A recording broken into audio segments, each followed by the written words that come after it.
The operator's hand pulls the enameled wire. The winding machine starts to work.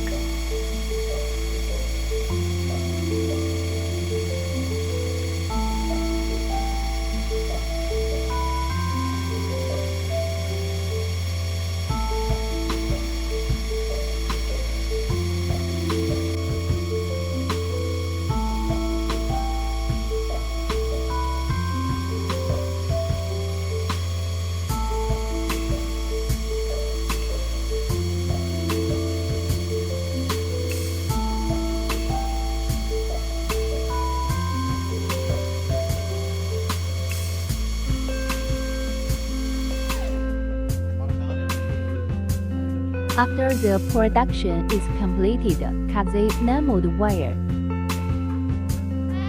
Open the wire loop and take out the core.